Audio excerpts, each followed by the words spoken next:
If you like the video, make sure to like, subscribe, and comment. For more videos like this, hikers, campers, outdoor enthusiasts, and woods people, tell us what has been your strangest or scariest experience in the dark woods and forests. On one of my camping trips, I saw something that still raises a lot of questions for me. I was about 9 to 10 years old, and I was camping in Redwood National Park in California. I was woken up by these weird and loud clicking noises coming from outside our tent. I decided to see what it was with my little flashlight. There was a huge, skinny, whitish thing outside, in front of one of the tents, and doing God knows what. I didn't know what it was or where it came from. The loud clicking noises were indeed being made by it. Here's how I remember it. It was tall, white, and hairless, and its back was full of iridescent scales or wings. It walked on 4 legs, but it could stand up like a man. It was flicking these tentacles or feeler thingies like snakes to taste the air, I guess. So, what do you think it was? Lake Wintergreen in Hamden, Connecticut. I've been to this place hundreds of times. It's a decent circular hike with various terrain around a lake. I went there on a very foggy, eerie evening because I wanted to take some creepy, macabre pictures. We go down one side of the trail once we are done taking pictures of the foggy lake. We have no intention of going far because it's getting dark, it's not lit at all, and dense tree cover would block out any moonlight on a clear night. Then in front of us, making 50 yards max, is this large all-white thing gliding over the brush, ducking under, over, and between branches with ease, away from us, thank God. We both saw it, and with our jaws on the floor, we were speechless. Looked at each other. I managed to say, "We need to get the duck out of here right now." We ran to the car, it never chased us, and GTFO. He's from a more rednecky family, and I was like, "What kind of deer was that?"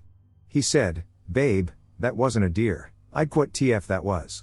For years, I've periodically searched online for answers as to what that could have been.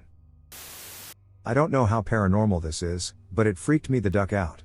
I'm 15, and I worked at a Boy Scout camp over the summer in Maryland. The camp is in the woods. I was walking back to my cabin alone one night after I broke up with my boyfriend and was receiving the comfort of some of my best friends. It was about 10:45 at night. While walking back on Camp Road, I began to feel like I wasn't alone. Something or someone was following me. I heard footsteps and turned around to shine my flashlight behind me. There was no one there. There was nothing in the woods either. I come from a Christian family, so I said, "Duck off, Satan." I swear, the moment those words were out of my mouth, a tree fell down in the woods. Scare the crap out of me. I bolted. I swear I heard laughter coming from deep in the woods. I talked to one of the other counselors, and he told me that there have been sightings of skinwalkers. I don't know, though. I was camping with my girlfriend at the time. We did the normal camping things, setting up the tent, making a fire, and so on. It got late, so we let the fire die down and went into the tent and laid there for about 30 to 40 minutes when we saw an orange glow coming from the other side of the tent. We went out to look, thinking maybe the coals of the fire lit back up or something. We didn't see the fire, but off in the distance, we saw an orange, hazy ball of light bobbing around in the air between the trees. When we started it and started trying to figure out what it was and if we should follow it, it stopped moving and just hovered there for a moment before taking off slowly to the left. We knew that in that area there was a nasty drop-off, so we didn't follow it like we were thinking about doing it and went back into the tent, pretending it never happened, and went to sleep after some difficulty. We woke up in the middle of the night to the sound of what we assumed were trees falling. Later, when the sun was up and we went outside, we looked around and didn't see anything that had fallen. So I live in the Bay Area of California, in a busy but suburban area with a few hiking trails that I love going to. One day, me, my mom, and my stepdad went on a hike around sundown. We got to a point where it was getting dark, and my mom is a very cautious person, so we started heading back. As we were leaving the trail, I looked to my left and saw a ball of light, like an orb, approximately the size of a gold ball, going from next to a tree to inside the tree behind the leaves. I do a double take, and I'm like, "What?" And suddenly my stepdad is like, "Did you see that too?" So my mom is like, "Nice try." She's a skeptic and doesn't believe in those things, but we do. My stepdad describes the same thing I saw, and we both swear we saw it. It was a very bright orb of light that was in the trees, moving really fast. I know what I saw. I have had paranormal encounters before, but this was special because my stepdad saw it too, and he's not the type to make these things up. We left the trail and went home, and I still think about it. My friend and I went for a hike to a place I've been a few times. We kept talking about how there's magic in these particular woods. At one point, A creek flowing one way merges with a creek flowing the opposite way, then forms into one with a triangle shape. We joked about that spot being an energy vortex. About 10 minutes later, we hear a high-pitched scream that sends chills down our spines. We hadn't seen one person on the entire hike. I got a bit freaked out since my mind went to one place, and I knew it was time to get out. We were only halfway finished with the hike. My friend tried to talk about what we just heard, but I insisted we wait until we got to the car and not seem afraid. We passed by this cool cave, and she started to take a video. A few minutes later, she told me there was a face that moved in the cave. When we got off the trail, we tried to start my car, but it would not start. That absolutely never happens. It did start the second time, and as soon as we got out of there, I watched the video.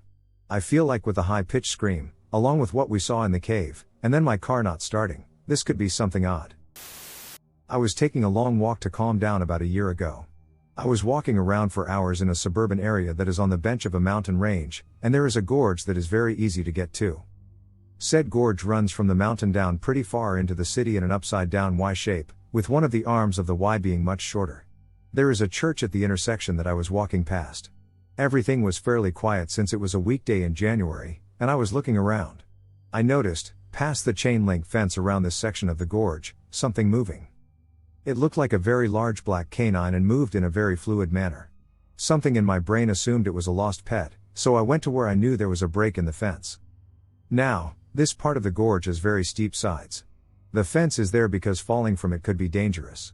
I managed to get all the way down without falling or slipping, which is really impressive looking back. I've biffed it on less intense declines before. When I reached the point where I saw the maybe dog, it was nowhere to be seen. I looked around for tracks to see if I could tell if it was limping or hurting or in which direction it ended up. As soon as I stepped into the same spot where I'd seen the maybe dog, I froze. I wasn't frozen with fear, but it felt like something just shut everything off. I thought I was only there for maybe 10 minutes, but it turned out to be well over an hour. I definitely lost time, and I remember thinking several times that I wanted to move but physically couldn't. I eventually snapped out of it, suddenly very alert, and I had the gut feeling it was time to quickly leave. I'm not sure how I got out the way I did. I went back up the same way I came. I absolutely should not have been able to just walk up that muddy wall with no difficulties, yet I did. It was all very surreal. I'm still not sure what it was. We don't have wolves where I live, and I really question if it was a pet, especially given the freezing and loss of time. So 2 days ago, I was celebrating my friend's birthday. There were 12 people at the party in total, and after we got bored, we decided to play a game called Manhunt, basically late night hide and seek.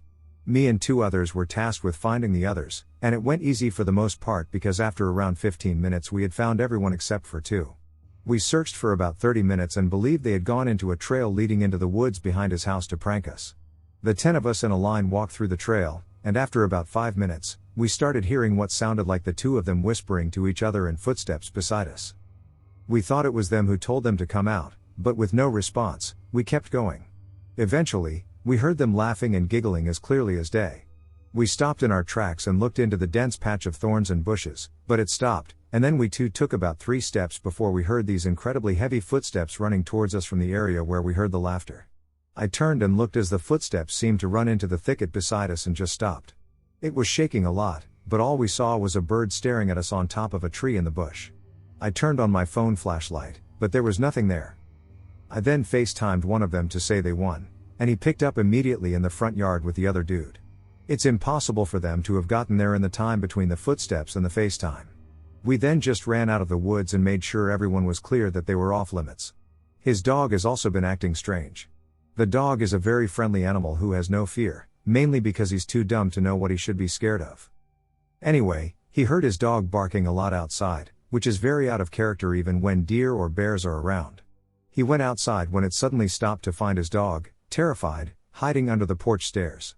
After running inside, he continued to whine and cry, making him think something had hurt him, but when he shut the door, the dog was fine again.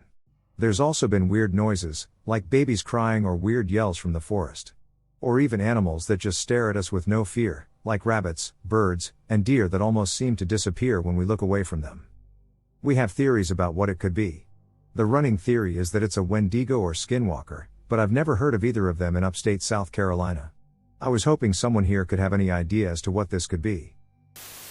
A group of us just outside a little fishing town in the Sierra Nevada when I was 15, I'm 27 now, hiked into a lake to fish for some cutthroat and all of a sudden heard a super loud bang. Now I must add there is a Marine base up there, but this wasn't the sound of guns, artillery, or aircraft. I live not far from two bases, so I know the sounds and have flight patterns all over my city. The dog that was with us took off. We decided to fish for about another 15 minutes, then we'd go find her on the trail back. Well, everything went dead ducking silent. I mean, dead. No wind, no birds, no insects. And then I suddenly felt like I was being watched or stalled.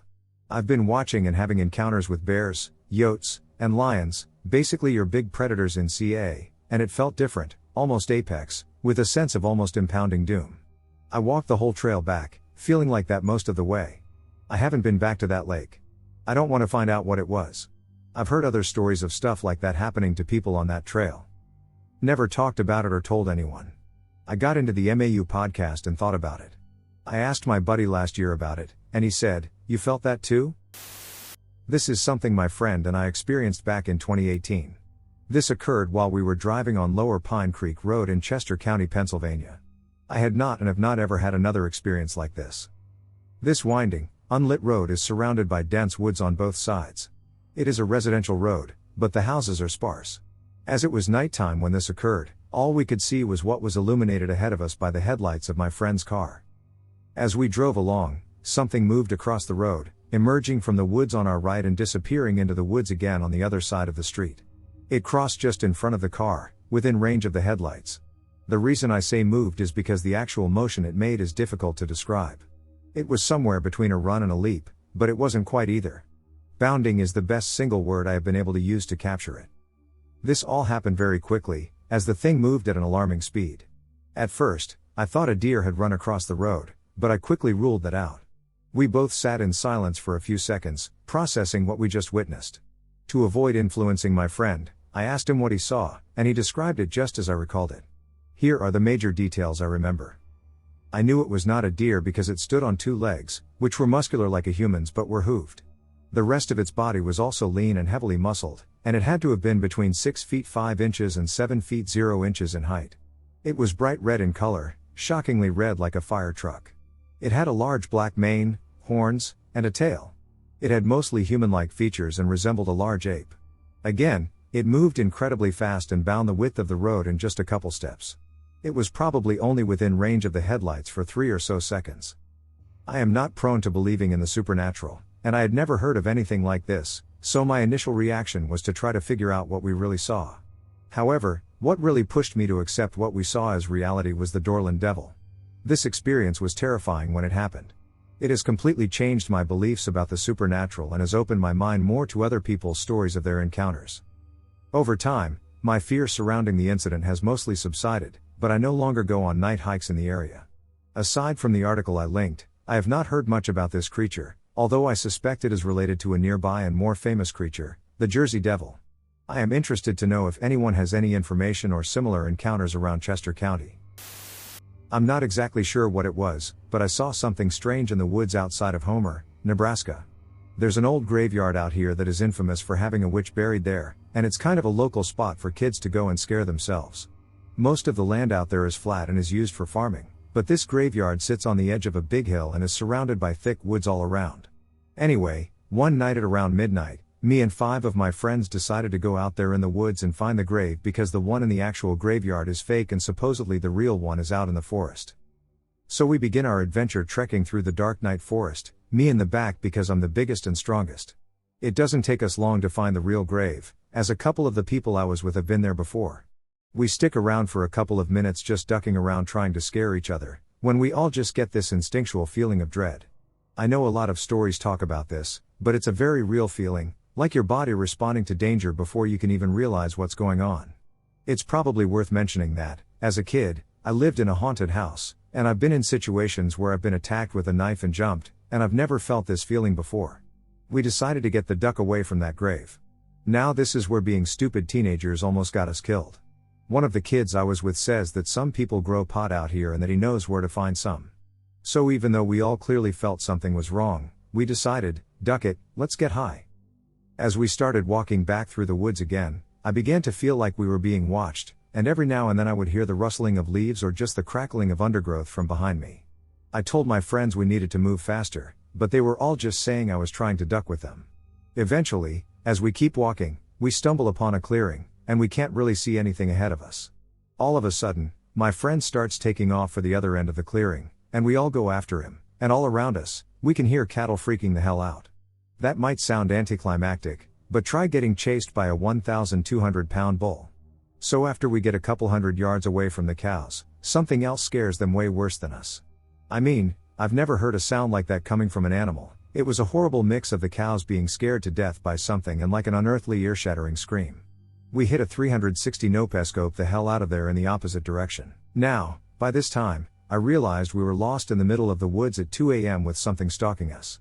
I finally convinced everyone that we should change our direction so we can get to the road, and about 30 minutes later we are making progress as someone spots some headlights way out in front of us that we can see on top of the hill we are on. So we started walking down towards the road when I noticed the sounds behind us had started back up again. I turned to my friend and tell him to point his iPhone flashlight back behind us.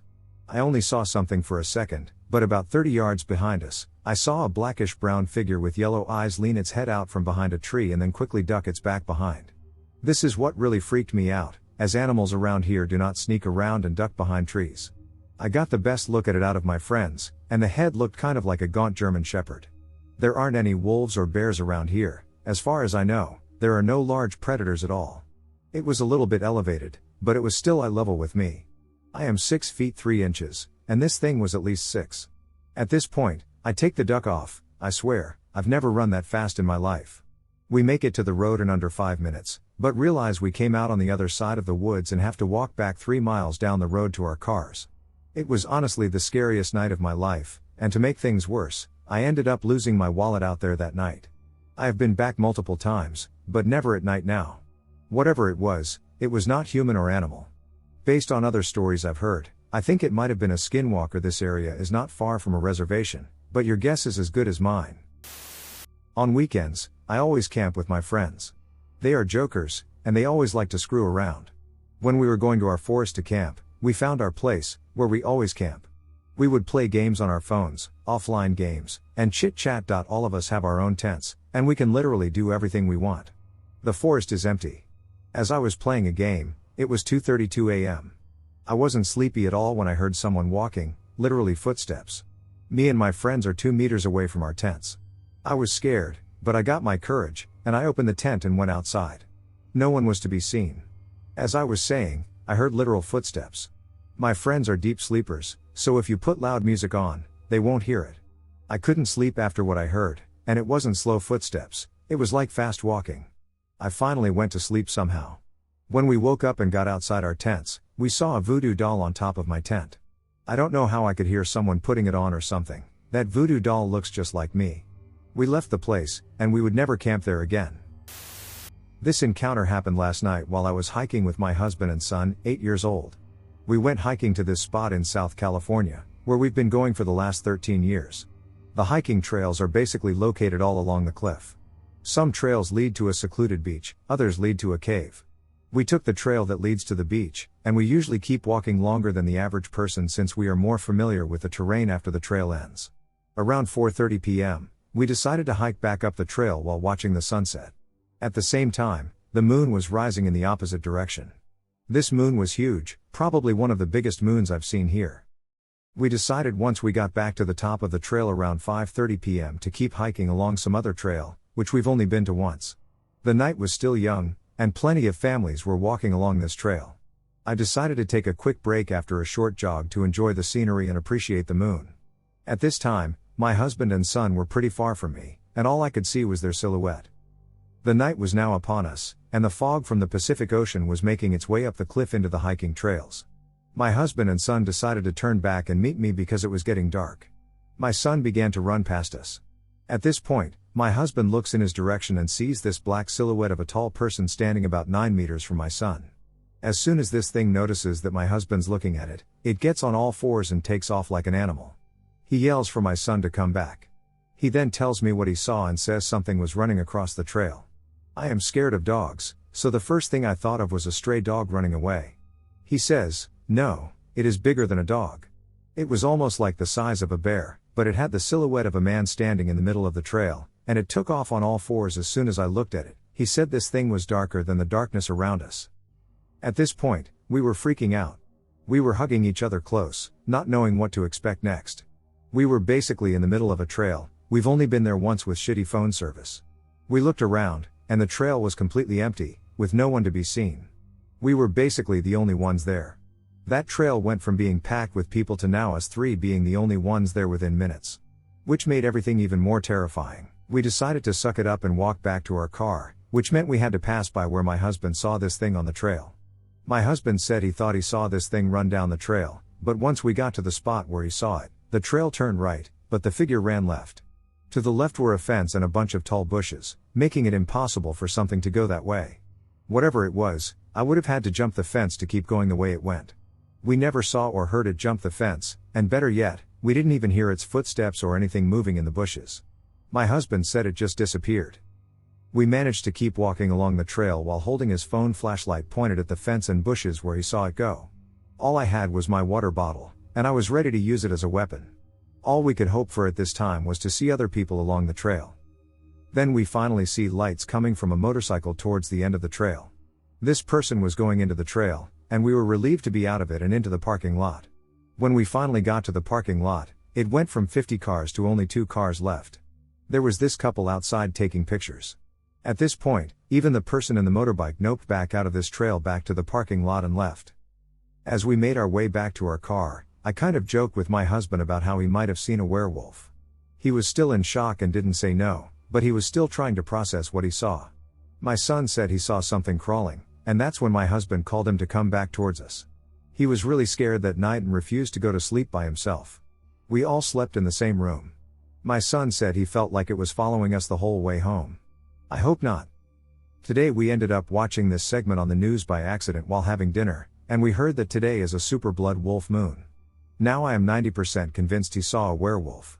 5% were convinced it was a shapeshifter, and 5% were convinced it was a shadow person. This location is notorious for many deaths, as it is on a cliff where many have died from falling over. When we first went there, there was a sign around the same place. He saw this thing about a person who lost their life due to falling off a cliff. Others have drowned around that location as well. Today I had a strange, really worried feeling come over me while hiking in the woods at my mom's house. I grew up there and have been all over the woods, especially near the creek that runs through her property.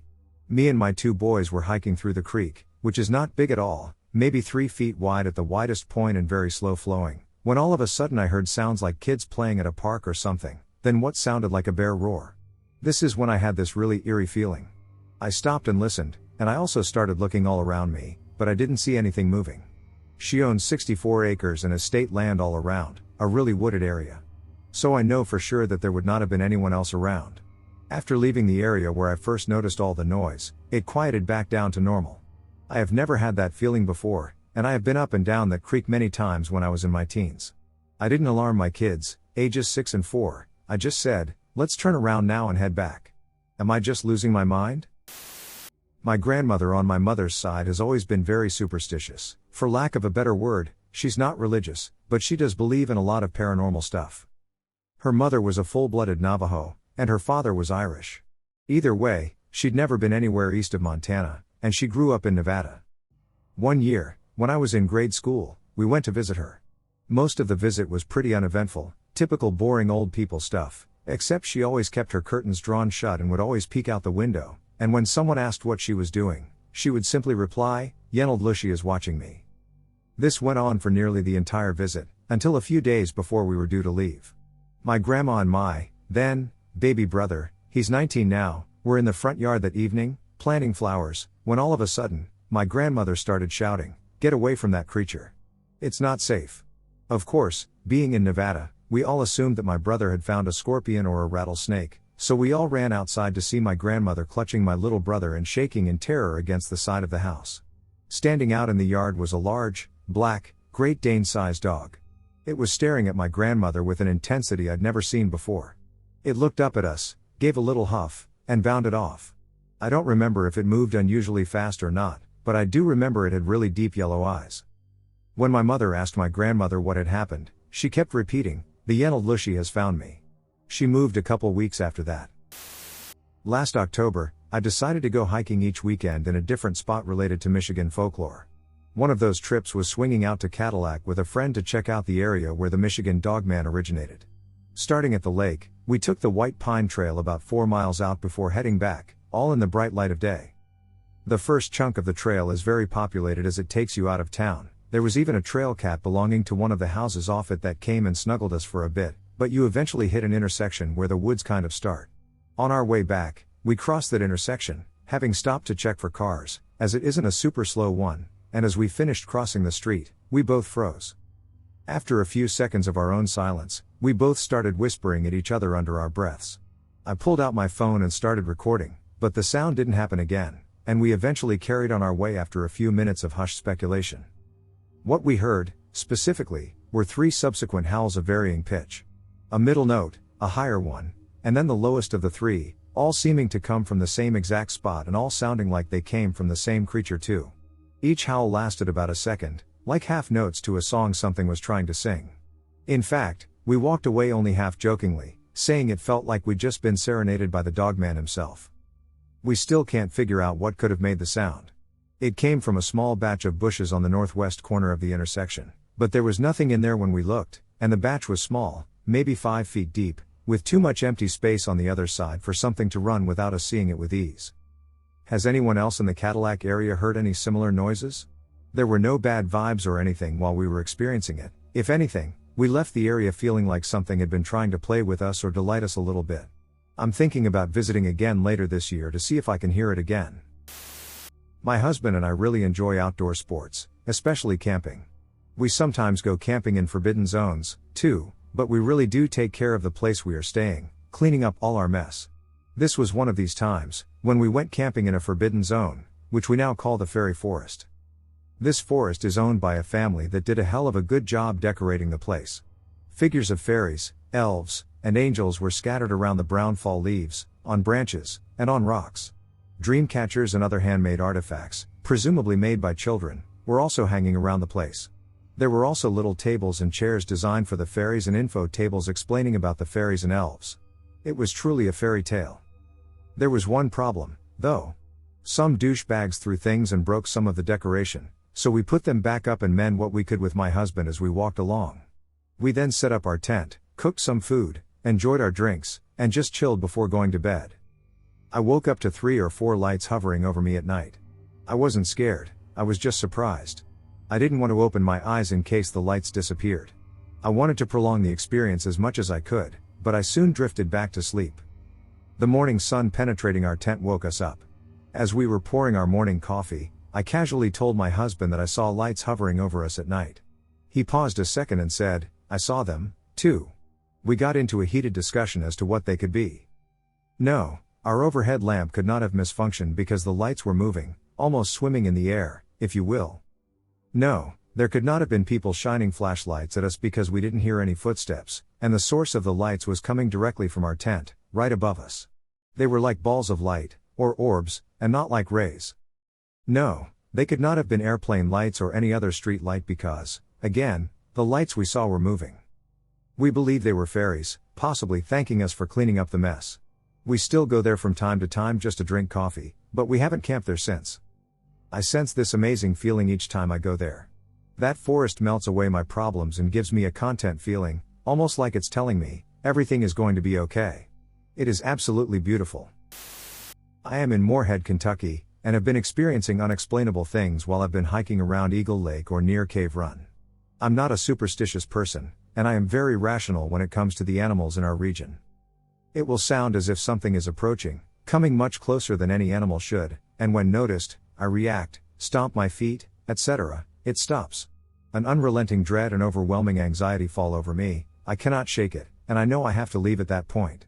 Each time, as I've started to leave, whatever it is has charged quickly, coming much closer and essentially chasing me from where I've been. I refused to return to Eagle Lake after experiencing it for the first time and chose to go to a pretty popular area near Cave Run. The same exact thing has happened more than once. I have not been able to shake the feeling.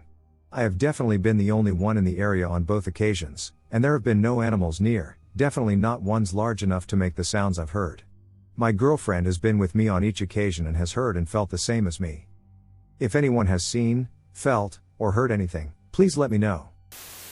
I have to say I have had a few encounters with spirits over the years, but never an experience like this. I was trailing and exploring a waterfall with my sister, her partner, and my brother. We are all in our 20s. It was daylight, a nice warm day, and we were goofing around. I was wandering behind the group as I was crystal hunting. This area had high amounts of them, and one of them caught my eye. It was in the middle of the area and was a very large greenstone. This was bigger than my hand. Excited at what I found, I excitedly began to run up to the group. But before I caught up, I heard a very loud banging. It sounded like someone was running towards me. Bang bang bang. I quickly turned around, no one was there. I shocked it off, maybe it was the river. But then again, bang bang. This time, it was closer, faster, and louder. I was frozen in fear. Petrified, I thought I was going to be jumped. Lastly, bang bang. This time it was right behind my ear, ducked in my ear.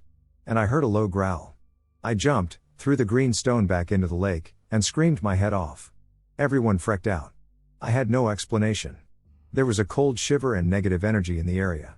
I didn't feel safe until I left the area. My brother told me not to take anything from the lake because it was taboo. My nana later told me the same thing, to ignore them. There were a lot of wars in the area, and there was a lot of history. This isn't a story that happened to me, but to my godmother. For decades, the Santa Cruz Mountains in Northern California have been rumored to attract paranormal visitors and hold mysterious energies, etc. You know the type of place. The range is pretty large, and there are tiny towns and hotels scattered throughout it. My mother and I used to live in the city of Santa Cruz, so we weren't very close to them, but we could drive up on occasion to enjoy the peaceful scenery. Although the whole area is beautiful, there's an odd distinction between where locals go and where tourists go. It's not just that tourists go to the hotels and locals stick to the hiking trails, there are certain individual regions in the range that most locals avoid. I actually tried to talk to some people about it, but they would always just blow it off or change the topic. It was weird. Anyway, my godmother decided that she was going to rent a little cabin in the woods and get away for a week. She'd gone through a bad breakup and wanted to spend time with my mother and me and enjoy the woods. My mother and I sent her off, not expecting to see her for at least 7 days. However, the next morning, we awoke to her pounding on our door. My godmother has always been a strong woman, and she's definitely open to supernatural, inexplicable things, but she was firmly of the belief that most supernatural entities or things were benign or even good. Her evening in the Santa Cruz Mountains changed her mind. Apparently, the cabin she rented was in one of the thicker, darker parts of the forest. Not many people ventured out there. She settled down for sleep and noticed that even though she had built a small fire in the fireplace hours before, it was still burning quite intensely. She assumed something about the logs being extra large or good fireplace ventilation and went to sleep. Around an estimate of 3 or so in the morning, she's not sure, she awoke pretty slowly. She felt a bit strange, like something wasn't right. Then she saw them. At the foot of her bed, 2 figures, one maybe female and one maybe male, stood just staring at her.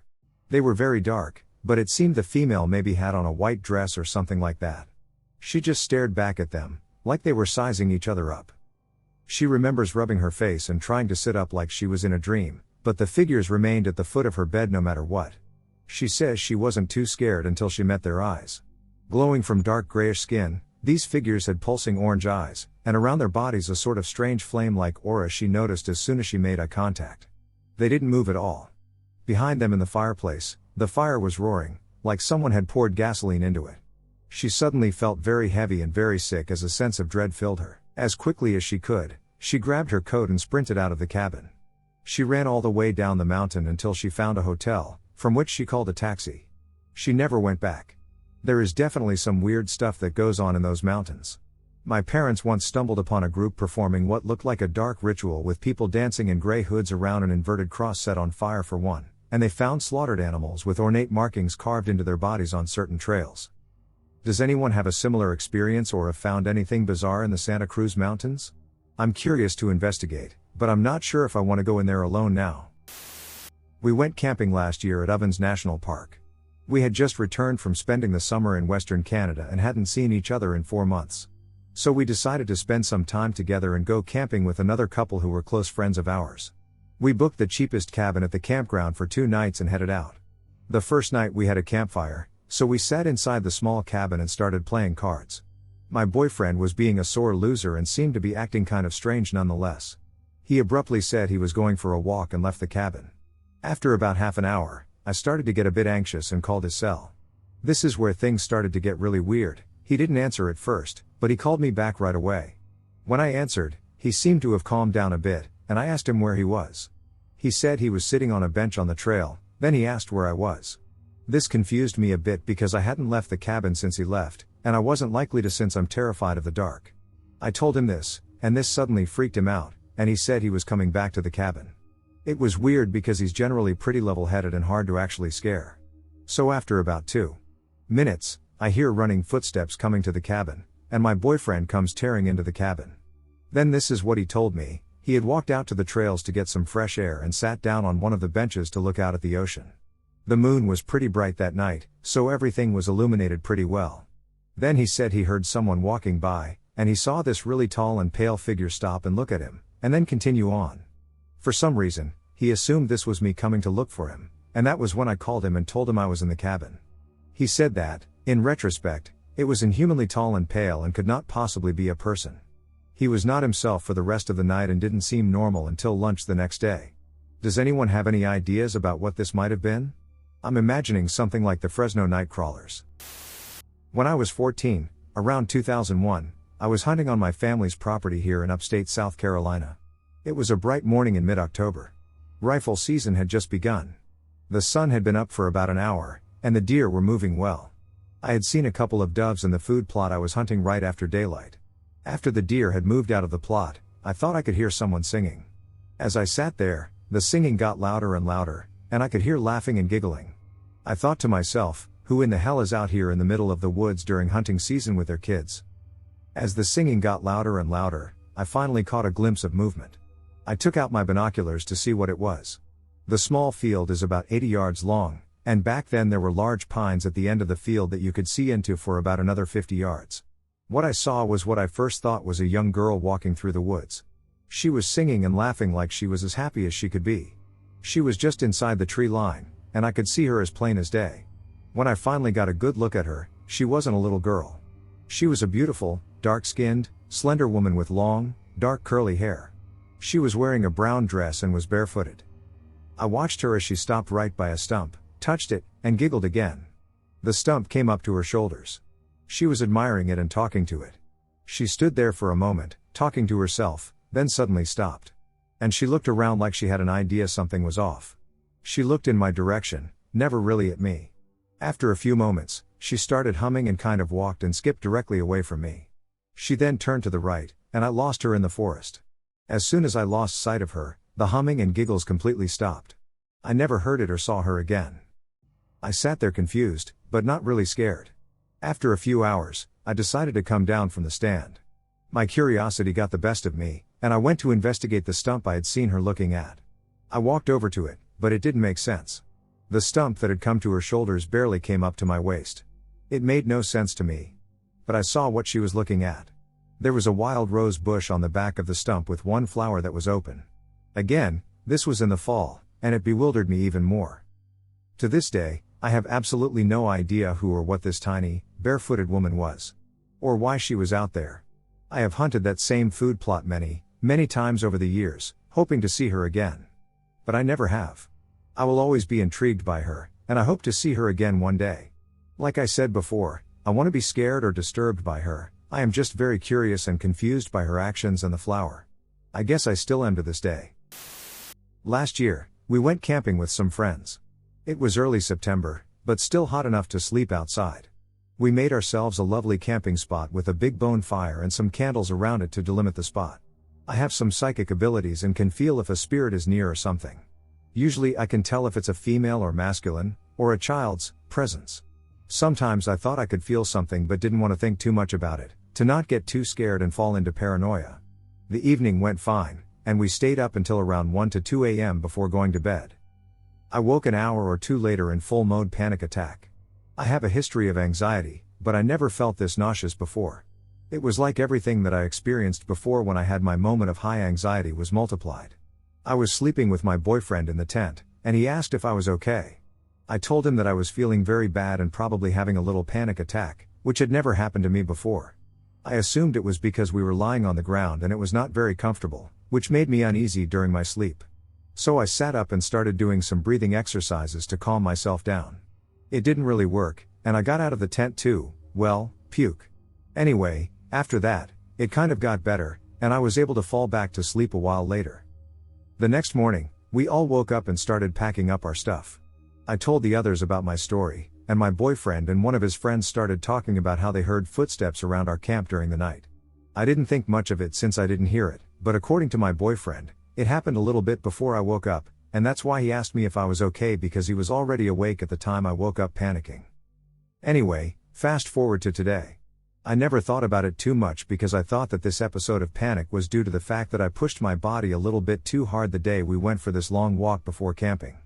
But now that I've read all those stories about those creatures and have some abilities to sense these things, I wonder if I woke up that night feeling an intense danger. Tell me what you think and if you ever had that kind of experience out in the woods. I was on a hike on a Tuesday morning in North Van. I found my way down to the rocks by the river with my friend, and I'm looking out across the river, and I see some dude walking around. I said out loud to my friend, "Oh, look, there's someone else down here on the rocks," because I thought it was funny.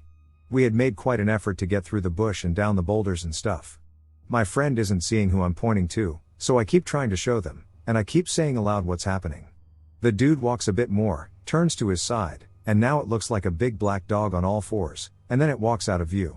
The thing is, it was way too big to be a dog. And it definitely wasn't a bear, it was too skinny, and it had a long tail as well.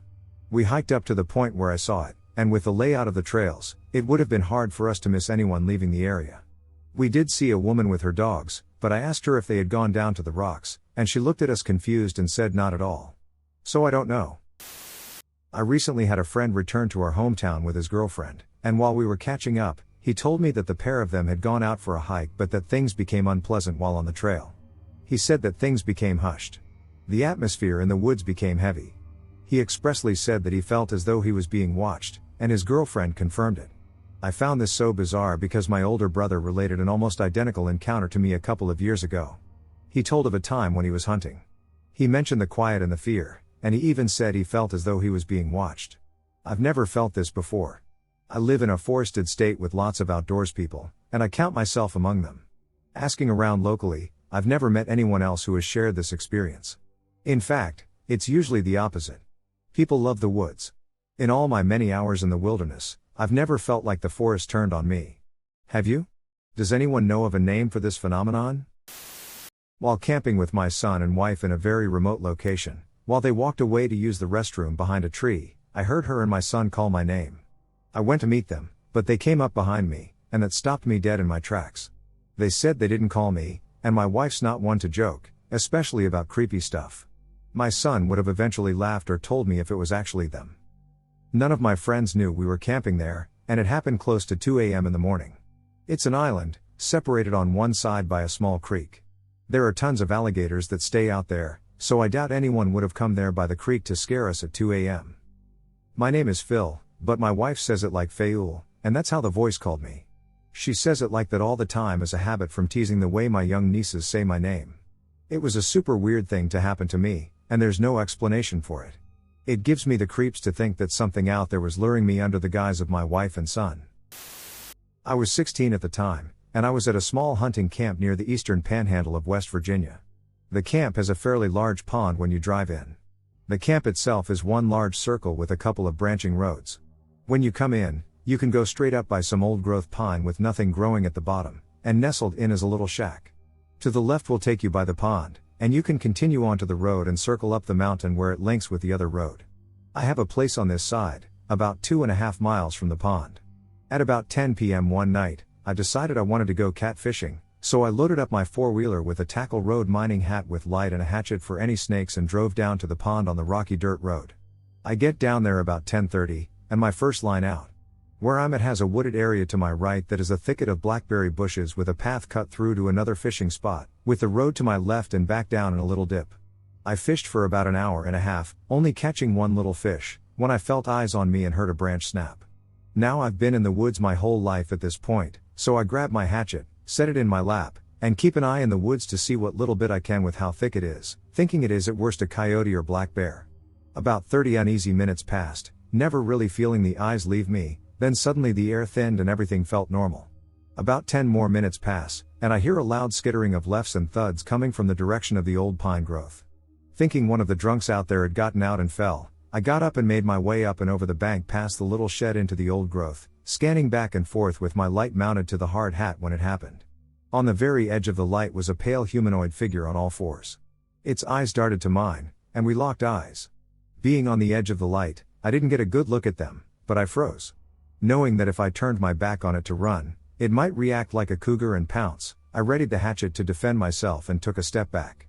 It took one equal distance to mine towards me. This continued down the bank, stopping at the top to gaze down at me. Without taking my eyes off it or turning my back on it, I turn on the four-wheeler angle and the lights. After I do that, I pack my stuff, not turning my back, and hop on. I floored the four-wheeler at it, making it back up, and tore down the road to the left, hitting 30 to 40 down the road. I normally take 15. I look over my shoulder to see this ducking thing running, on all fours, beside me. This went for about half a mile until it stopped crawling into the middle of the road and watching me ride off. I get to camp and get in as fast as I possibly can to load my 243 hunting rifle and set it in the corner of my room, not daring to sleep that night. The moral of the story here is, don't turn your back and run from unknown monsters unless they come at you first, and don't go catfishing alone. I think it was 2 years ago, I can't remember exactly, but it was either 2012 or 2013. So anyway, me, my 2 sisters, my dad, and my stepmother went on a camping trip. I also don't remember where it was exactly, but it was in England, and it was next to a farmer's field in a small town area. So me and my 2 sisters, Laura and Amy, were just messing about outside, playing, running around, stuff like that, when all of a sudden my sister, Laura, says, "What's that?" and points to an object in the sky. It was about 15 to 20 feet from the ground. This black balloon-like object was moving in a straight line, extremely straight, no twists or turns. It wasn't going up or down, and it didn't seem to be affected by any wind. It was going at a constant speed in a straight line. It was the size of a party balloon, but all black. The string or thread at the bottom wasn't swaying in the wind either. At first, we thought it was a stray balloon, but it couldn't have been because, like I said before, it was going at a constant speed in a straight line, not like anything a normal balloon would do. This thing really disturbed me and made me feel sick. When we got home 2 days later, I recalled the event to my older brother, Jonathan, who didn't come with us. He told me it could have been a drone or something like that, but it didn't have any propellers, and it was dead silent. So, could this have been an alien spacecraft or a spirit? I'm not sure, but if anybody has any ideas, I'd love to hear them and finally get the chance to clear my mind. The story took place in Poland. It happened about half a year ago. I just had a chat with my friend, and I recalled the memory. During the winter, I used to go on these short hikes to my local forest. Most of the time, nothing unusual happened. The most unusual thing was seeing a wolf pack once, and that was it. But back to the music. I think it was about 7:30 or 8 a.m. The weather was quite cold, minus 10 degrees Celsius, and snow was lightly falling. There were no people that day. 1 hour into the woods, I heard it. This weird music seemed to come from all directions at once and was getting louder. It sounded like muffled piano, and something resembling jingles could be heard too. It went on for a solid minute and then slowly faded away. I was so weirded out that I hadn't even taken out my phone at first, but when I finally did, I realized my phone had turned off, probably because of the temperature. After the music stopped, I decided to finish my hike anyway, as I found it more in the category of weird than thrilling. Although I always see deer, wild boars, hares, and other animals, there was not a single living being to be seen after the music. What could it be? Could it be caused by the wind? I mountain bike a lot, am always outdoors, and have seen quite a bit of odd things out biking. This one time, though, I was on a new trail with my closest friend, whom I trust a lot. It's not a very challenging trail. It's maybe around 3:30 p.m. The trail is filled with rocks, tree roots, uphill and downhill sections, and so on. It is not the easiest hike on foot. Anyway, we had just come off this downhill section. And my best friend and I stopped to take a sip of water and use our trail map to figure out where we want to go next. The trail was empty, no one was out there. I had just looked ahead of me and saw no one. And then I turned to my friend and see him staring ahead of us. I look to see what he is looking at, and there is a frail, older man with a hiking stick.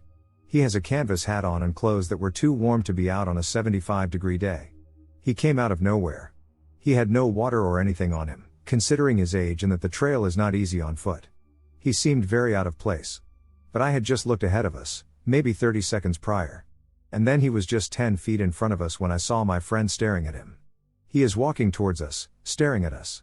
I get a very uneasy feeling as he's coming close. Now, granted, I wasn't feeling he was going to do us harm or anything. But something just wasn't right. As he was passing in between us on our two bikes, he said, "It's a nice day, isn't it?" And keeps walking. We say yes, it's beautiful out. My friend looks at me, and I can tell he feels the same way I do. We have both biked with each other for years and have met our fair share of weird people and people strung out on drugs on the trails. Anyway, my friend says, "Did you see that guy?" I said, "Yeah, I saw that guy." We looked back as this conversation maybe took 10 seconds and he was gone. Behind us was an uphill section that we had just descended. Full of rocks and roots, slippery stuff. My friend snaps back at me and says, "He's gone." What the hell? We proceed to turn around and bike back up the hill, around the corner, and down another section, as the trail does not deviate from this set path. This old man is nowhere to be seen. There is just no explainable reason, at the pace at which this guy was walking, that we did not catch up to him on bikes that traverse this terrain with ease. It still creeps me out to this day. My friend and I talk about it still and refer to it as the ghost on the trail. I have never been back on that trail. I bike around that area still. This event took place on July 14, 2018. We will call the teller of this story Kit. My encounter is shorter than you'd probably like to hear. It involves something I saw very briefly while on the way up to Wheeler Peak. I was 23 at the time and an active hiker. At that time, I would hike the trails throughout northwestern New Mexico and occasionally Colorado.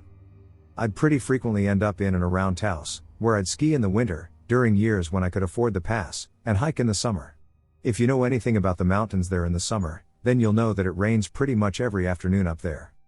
And that was normal for me. Since I was a kid, I was used to hiking through the rain on the odd day that I was on the trails late. I do try to avoid the rain as much as I can. Everything about hiking becomes more tedious and somewhat more dangerous when the ground is wet and your vision is impaired by the rain. I was on the Bull of the Woods Trail, just north, or where it says Middle Fork Red River. It's among the last wooded areas on the hike, and it's my choice in terms of places to stop for lunch. I did just that. I sat on a log and opened up a bag with a sandwich, some Slim Jims, and a jar of peanut butter with a spoon, for emergencies. I don't carry a gun with me, and on this particular occasion, I doubt it'd have helped me if it came down to it. But luckily, the situation was never even close to dangerous for me, just earth-shattering. As I was eating lunch, a middle-aged man came walking on the opposite side of the trail. He looked a bit short of breath and took a seat near me. We shared some small talk, then he started telling me stories about camping up there. He told me that some of his fondest memories were up in those mountains. And I related to him deeply. Unfortunately, I talked too long. We spent probably 50 minutes sitting on a log, swapping stories, and talking about the landscape. When I finally packed my bag and got back on the trail, it was almost 1:30 p.m. It started raining at about 2:15 p.m. It wasn't a dangerous rain. It just spit at me, and I thought I could make it to the peak and back down out of danger without too much risk. That was probably not a good idea in hindsight. If you know where I was at that time, you'll know that I was a long way from the summit. But I wanted to keep going upward. My encounter happened in the middle of a set of switchbacks, just before the trail begins to follow the ridgeline toward the summit. I was about a mile from the peak, of a 6.5-mile trail. But that's not an ordinary mile. That's a steep uphill mile at almost 13,000 feet of elevation. I was in great shape and young, but that doesn't mean it's easy. It's some of the hardest hiking on the trail. I stopped to catch my breath at the elbow of a switchback, and I turned back. The view from where I stood was something I always relished. From where I was, turning back meant looking into a vast, sweeping bowl that descends slowly into the forest a mile or so away. It's drop-dead gorgeous. So I turned back to see what I had done. I have seen shapes in the mist, and I'm no stranger to the fact that it can play tricks on your eyes. But this was different. Columns of misty rain were falling all toward my left when I saw it. Out of the blue-gray haze appeared a shape. It sort of just emerged, or rather, it clarified out of the haze. It was huge.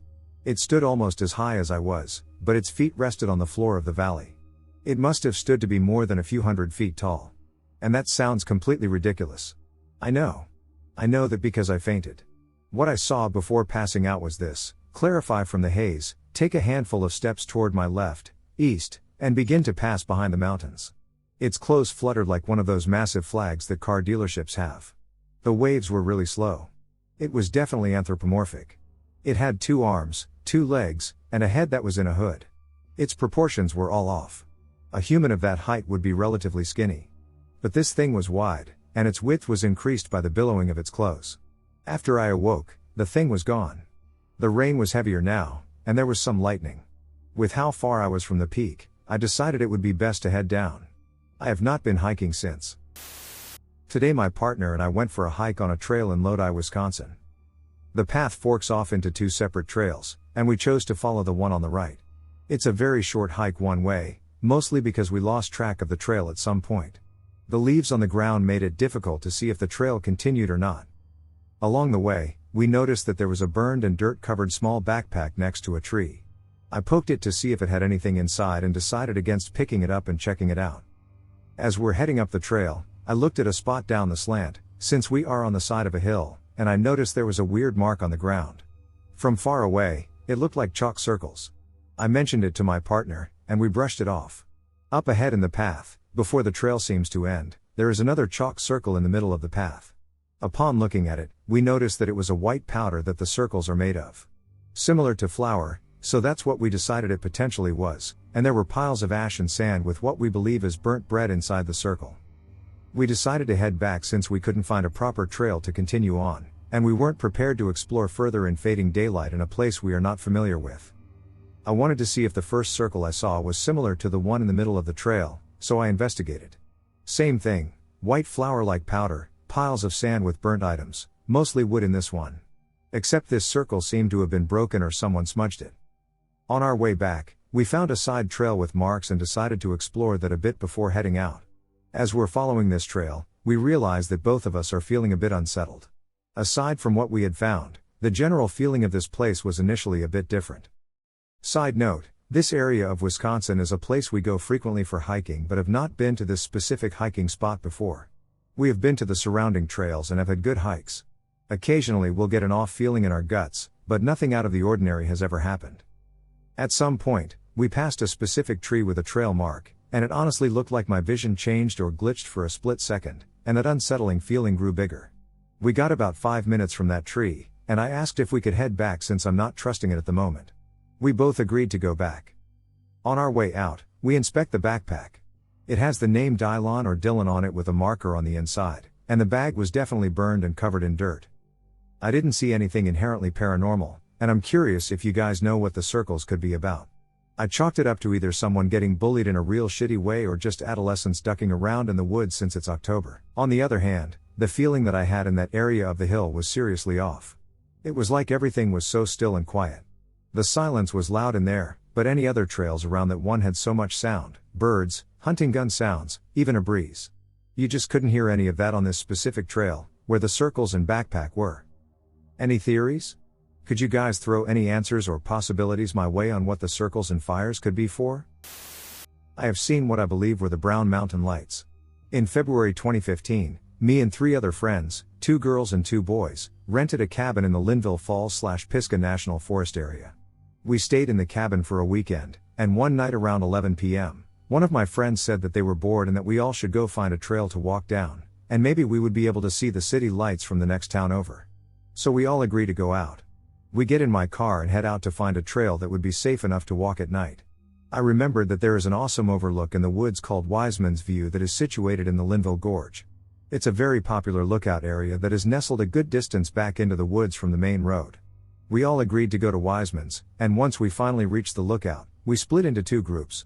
Me and the other girl stayed together on one section of the lookout while our 2 guy friends went to the other side. I was standing there, looking off the edge of the lookout, when I noticed a bright reddish-orange light almost bobbing up and down at the bottom of the gorge. I immediately got the attention of my friend, who was standing next to me, and she instantly saw what I was seeing. I said to my friend, "Is that a campfire?" But as soon as I said it, I knew it wasn't a campfire because, 1. It was February and was far too cold for anyone to be camping in the bottom of the gorge, and 2. Even if it was some campers, from the elevation that we were at the lookout, you could not possibly see a campfire between the thick tree canopy. After about what seemed like 20 seconds, the reddish light just disappeared into thin air. My friend and I were pretty freaked out at that point, so we went to go see the guys who were on the other side of the lookout. Once we got up to them, we noticed that they were looking at something that was on the mountain. I looked, and there was another light. This time it was a whitish light that was at least 10 miles away and 2 miles up the mountain from where we had seen the reddish light at the bottom of the gorge. We all stood there watching the light bounce all through the air, almost like a lightning bug does, and then it literally shot straight up from the side of the mountain and disappeared into the sky. To this day, I believe what I saw was the brown mountain lights. I kid you not, I'm currently outside, and we're at our bushcraft camping spot. I need some help explaining what I and my best friend have seen. We've been at this spot for about 3.5 months, and during that time we've had a strange occurrence. So far, it's been twice for certain, and other times we weren't sure what we saw. My friend, let's call him Toby, was the first one to see it for certain. We're quite far into dense woods at our spot, around 1 month in. The camp is half finished, and we were chilling indoors listening to the stream. He turns around for a second, checking the perimeters, and he suddenly sees it. For certain this time, a fast black figure speeds by in the trees, passing by a bunch, and then stops behind a tree and doesn't show itself again. It's too fast to be a person, and he didn't say more than that out of fear he would scare me, and we went home. Just now, 2.5 months later, I saw it. The opposite side of the woods. I stopped all the music and tapped my friend Toby's shoulder. I asked him, "Dude, do you remember that thing you saw a while ago in the dark? That figure?" Concerned, he answers, "Yes, why? Was it fast and like a black figure zooming in the trees?" "Yes?" And we both say at the same time, "With a hood." I freaked out. We both saw the same thing. We don't know how to explain it. I didn't believe him at first, but now that I've seen it myself, I can't explain it. I'm quite skeptical, so can anyone tell me what they think? So we went camping just over a week and a half ago, and the weather was really hot here, so humid that we had a huge thunderstorm with purple lightning. 3 evenings we saw purple lightning overhead, which was beautiful, and the second night myself and my daughter were chilling out watching the storm, and this thick mist-like mass moved between our camping neighbor's car and his caravan. It was 1 a.m., and they'd gone to bed around 11 p.m. We had the outside LED lights on, so it was light enough to see. It looked like a mass of tadpoles, but it was made of mist. I rubbed my eyes, and my daughter asked if I'd seen that black mist. I said I did, and she started freaking out because she described it to me and it was what I saw. We watched it move away into the trees to our right. I played it down after she got scared. I haven't seen anything like that since, and I don't know what it was. We are still camped here, and everything's been uneventful, on a strange scale. I worked at this summer camp while I was growing up for about 7 summers. I loved this camp, but there were some places that just creeped me out. This story takes place on the side of the camp that is farther away from the main camp. There was a building and 2 camp units, campgrounds, where we would stay in Adirondacks. These are like small cabins, but one wall is completely screened. The unit I was staying in was called Trail End. The other was where 3 of my coworkers and campers were staying. I had some minor experiences all over camp, but this night was by far the most intense, and most of it didn't happen to me. We had finally gotten the campers quiet and in bed. They were young, so most fell asleep quickly. As I was climbing up to my bunk, I heard a small girl's voice say as though about to ask a question. Startled, I turned, and my 2 coworkers looked as well. There was no one. There were no flashlights, there wasn't a camper, nothing. We didn't hear anyone walking up to the cabin. We would have heard the leaves crunching. Nothing. We all looked at each other, and one of my coworkers said, "We are going to pretend that was my stomach and go to sleep." We agreed. The next morning, we were in the building for breakfast, and our 3 coworkers who stayed in the other unit, Cimarron, were talking anxiously amongst themselves. We asked what's wrong. It turns out their night got really weird, really fast. These coworkers were some of the most level-headed staff, not really believing in ghosts, and really no nonsense. To hear this story from them shook me. All night, they heard a voice go hey all around their cabin. It would come from the left, then the right, and then another location. They didn't hear footsteps. Trust me, if someone is there, you hear them, and it wasn't a girl's voice, and it wasn't a man's voice. It was hoarse and rough. It got so bad that they called all 3 admin staff, who were even more bullshit than them. They stayed for about 10 minutes before saying, "You're on your own," and bailing. No one stayed in Cimarron for the rest of the summer. In the worst case, they stayed at the trail end of the building. But not Cimarron. The weird thing is, about a week or so before, I was in the unit as well. There were different coworkers and different campers, But one night, one of the girls came over, saying a campmate needed help. We have two major rules: no running, and you have to have a buddy. She couldn't get a buddy to go with her, so she ran. She tried to run back, but I stopped her since it was dark and she could trip. I asked her why she was walking so fast. "Oh, I just feel like something is following and watching me." I got chills. I looked around to make sure nothing was watching or following us. All I could see were the tall trees. I remember years ago, before this, when I was a counselor in training, me and my campmates and our substitute counselor huddled up in the unit's dining area, where there were at least screen walls. It had stormed, and that was the safest place. We all felt watched. Even after the storm ended, we stayed there out of fear and anxiety. Some of the units at the camp are weird, but Cimarron is and always has been the creepiest. Me and 4 of my friends went camping for the weekend in the mountains. We found a quiet little place, between a small river on one side and the forest on the other. We pitched our tents, got a fire going, and enjoyed the day. We had a lot of fun, and all was quiet until night fell. We all went to bed, or tried to. Let me describe the tent placement to paint a better picture. They were all pitched in a circle with the fire in the model. Mine was with the back toward the river, in which I stayed alone. One of my friends was with the back toward the path that led to the camping site, in which he was with his girlfriend, and the third tent, with another couple in it, was with the back toward the woods. So, as we tried to go to sleep, my friend's grandmother, with the tents back to the path, kept saying that she heard footsteps in the woods. My friend and I thought nothing of it since it was her first time camping. Later, I saw my friend's flashlight shine on my tent, so I got out, asking what happened. He swore to God that he himself heard footsteps right next to the side of his tent and fingers brushing it. I picked up my flashlight, and together we scoured our surroundings. We saw eyes glaring back at us. 5 pairs of eyes. Knowing that the area is visited by bears, we decided to stay on Gorge for 1 hour at a time while the other slept. Right when he went into his tent and I sat in mine with the entrance open so I could see, I swear on the Bible, that I heard footsteps running in the river. I know how a bear sounds since it was not my first encounter with them. Those were not bear steps, they were human. What frightened me out the most, besides the fact that no one was there and even the eyes disappeared, was the fact that between my tent and the river there were approximately 20 meters, yet those footsteps were right beside my tent, like 2 inches from it, yet it sounded like they were in the middle of the river. It is needless to say that all 5 of us spent the night in the car. My friend and I had a really bizarre experience on a bushwalk, and we have never really been able to wrap our heads around it. I'm curious to see if anyone in this group has any ideas about what happened to us or what we encountered. We were both pretty experienced bushwalkers, and we were pretty confident we'd be fine on this trail, even though it's not the most well-marked or heavily used trail and we'd never hiked it before. We left at 8 a.m. and told family members where we were going and that we planned to be back home by 4 p.m. at the latest. About 2 hours into our walk was the first sign that something was off. We couldn't get our GPS to work correctly. It was showing us as being in a completely different area from where we were. This was weird, but it wasn't a big deal since we had a map. At about 1 p.m., things got really strange. We had stopped to check the map, and my friend said, "I think we took a wrong turn back there somewhere." Then we both felt off balance for a few seconds, and then it was dark. When we checked the time, it was 5:41 p.m. We had lost almost 5 hours of time. We also started hearing this weird, heavy breathing from the direction we had been walking. It sounded like a person breathing right next to us, but we couldn't see anyone, and when we called out, there was no response.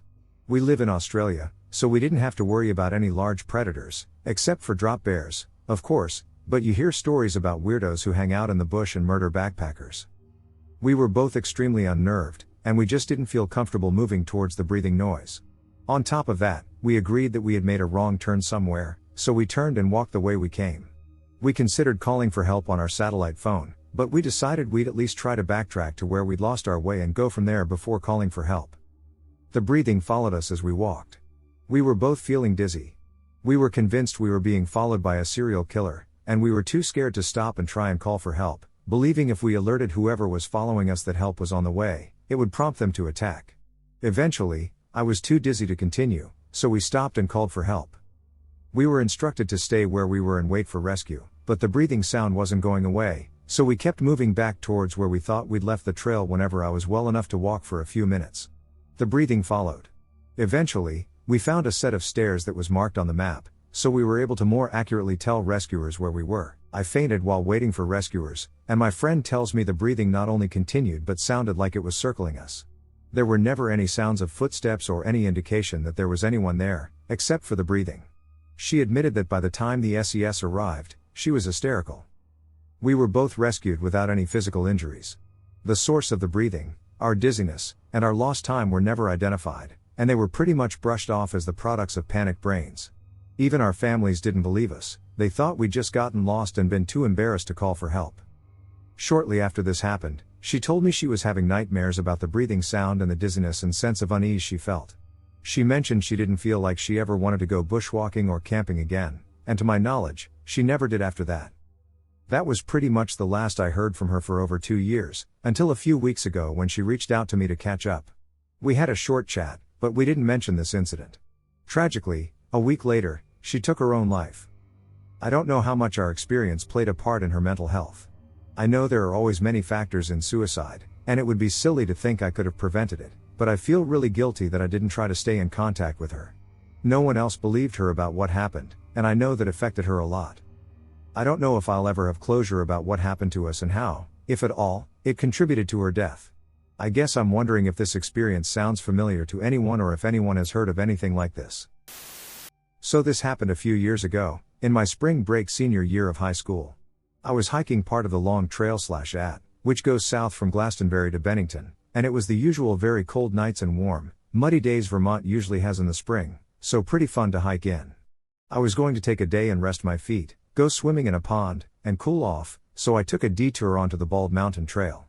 I got to my campsite around 5, and the sun was setting, so I set up my hammock and rain tarp and made a fire. I made some Mountain House beef stroganoff and decided to just lay down and watch the fire. I hadn't seen anyone since before noon, which is unusual because it's a pretty well-traveled section of the trail.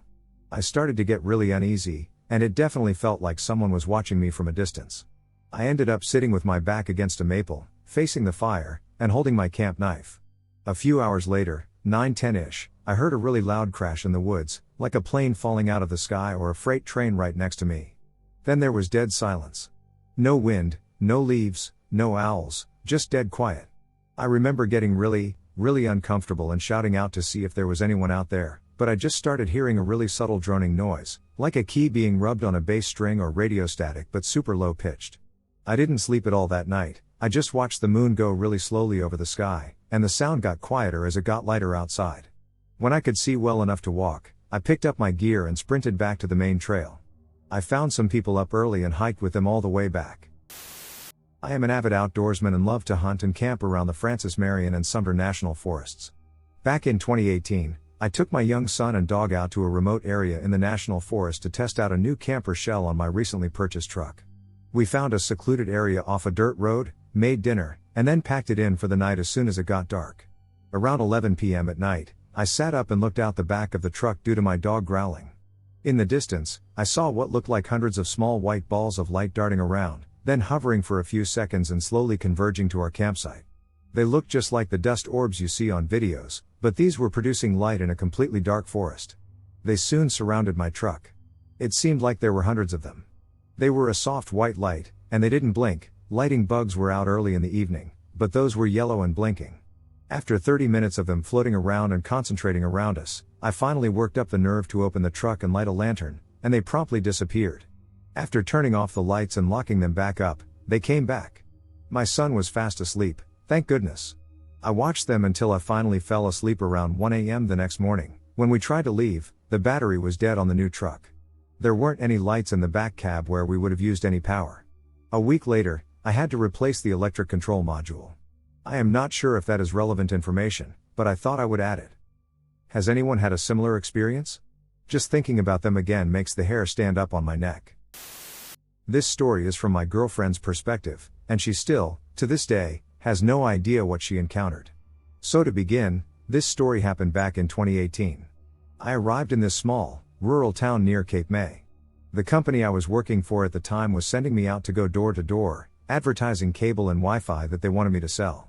I was getting weird vibes all throughout the day, as the town itself was very small and a bit creepy, with people staring at me or giving me the cold shoulder for the entire day. Besides the weird atmosphere, the scenery was actually quite pretty once you got off of the main road. I had to stop at different streets, and some were in the woods on long and seemingly beautiful, endless roads. It was quite scenic. Just before sunset, I was scheduled to visit a few houses on a small peninsula. To get to this peninsula, you had to go down a very long road, past a summer camp area, past a trailer park, past the woods, and then you finally found yourself in a small open area with a bay marsh. I was so distracted looking at the houses and scenery that I didn't notice how fast the sunset was approaching. I came to the realization that I should start heading back to avoid being alone on that long, deserted pathway in the woods. As a smaller female, I'm never comfortable after dark in isolated places, especially without cell service. I was making my way down the path, so far, so good, as it wasn't completely dark yet. As I approached the wooded area of the road, I was walking a bit faster since there were no street lights and the sunlight was rapidly disappearing. As I walked at a decently fast pace, I noticed something. The woods were eerily quiet. All the life that I was hearing before was gone. No crickets, no birds, just pure silence. I stopped in my tracks and got chills down my spine as I felt the feeling that I was being watched. I looked around the dark woods for any sudden movements, and then, like clockwork, something up ahead made its way out of the tree line. It looked to be some type of large animal. My brain went into overdrive, analyzing whatever this animal was. Was it a bear? A dog? No. It looked like a large dog. But dogs don't get this big. Though I was intimidated by its large size, whatever it was hadn't noticed me. Even though I was scared, I also didn't want to walk back and go into that one man's house. As a woman, I would rather take my chances with a wild animal than be alone with a man I don't know in a deserted holiday neighborhood. Suddenly, as I was thinking about this, the large animal in the distance had finally noticed my presence. It was observing me, not entirely sure of what to do with me. There wasn't enough light anymore for me to see the animal's face, but I felt unusually frightened. Whatever I was looking at was definitely too big to be a black bear, with a shoulder height of at least 5 feet on all fours, which is comparable in size to a brown bear. The mass on this creature was extensive, as the outline of what I could see looked like a wolf on steroids. It was very muscular. I also noticed that the outline of its face was very similar to that of a German shepherd or wolf, as it had perked ears and a long snout. In the heat of the moment, I could only hear the sound of my heart palpitating as fear and adrenaline started to crawl their way into my bloodstream. It felt as if time stood still, and then it dawned on me. What I was looking at wasn't a normal animal, and it was simply too big to be any animal that I could recognize from New Jersey's catalog of fauna. And, if it wanted to attack me, I would be powerless against it. It was simply too big. Though, to calm myself down, I threw the idea that this creature was out of the ordinary out because I felt like it could be rationalized somehow. I made my brain go back to the idea of this being maybe a large dog or coyote. I also did not believe in cryptids and was completely unaware of what size coyotes are supposed to be, so I made a quick decision. Realizing that this could very well be a life or death situation, I came to the conclusion that this very large dog-like creature was probably a skittish coyote that I could scare off, at least temporarily, to calm down my nerves. What other choice did I have? The longer I kept standing there, the more aggressive I might come across to this animal, and I didn't want it to get territorial or get the idea that I was easy prey. So, I decided I would make the most hideous, loud, confusing, and startling scream or howl I could muster and just sprint the rest of the way. After I screeched this hideous sound out of my body as hard as I could, the animal quickly changed its body language to defensive, but then it quickly changed its mind to deciding I wasn't worth a fight as it ran a decent distance into the woods, not too far though. I decided to sprint as fast as I could past that area and beyond. I sprinted until I reached the end of the road and noticed there was a summer camp area with street lights near me. I rested on top of a table there, out of breath and feeling my heart pound out of my chest. However, I was still very shaken up and still felt like I was being watched. I kept my eyes on the tree line. My eyes were darting around, looking for any sign that this animal was still there. Once I felt like the coast was clear, I located the next house I was scheduled to visit, and I quickly made my way over. I met a nice family who ended up buying cable from me, and I told them what had happened to me that night and how I was treated by the locals. The lady of the family, who I presumed to be the mother, said, "I don't know why they sent you out here alone. These woods are dangerous after dark, and there are creepy people who live around here." The impression she was giving me was that there were animal encounters she couldn't explain and that there were lots of ex-convicts in the area, and people who should have been arrested but haven't been. She was equally concerned about the people as she was about the animals around this place. This gave me goosebumps. How many times today could my life have been taken? They were extremely concerned for my safety and told me to contact my team leader so I could get picked up. They said they didn't want me to go outside again and that I should call it quits for the night and not make it to any other houses. To this day, I still have no idea what creature I encountered. There are strange things in the woods, things people don't speak about or cover up. I felt like the townsfolk of that town knew something about what I encountered. So, weird creature I encountered in those woods, let's never meet again. I grew up in rural Oregon, with around 70 acres of wooded private property as my personal playground. By the time I was 16, I had spent countless hours exploring every square foot I could and had never experienced anything more pungent than poison oak and more than a few blackberry scratches. Oddly, there was one small portion of the property I had never explored. I couldn't tell you why I had never gone to this one little corner, I just never did. It was like an unconscious choice to just never go there. There was even an old trail or road leading back to it. One afternoon, I got the itch to turn left and follow that trail. The day was bright and warm. Nothing was sketchy or untoward. However, within about 50 feet of the trailhead, I felt an overwhelming need to stop in my tracks. It was like stepping on a giant sticky mouse trap. My feet simply wouldn't carry me any further forward. As I stood there, every hair on my body stood on end, and I felt absolutely sick to my stomach with dread.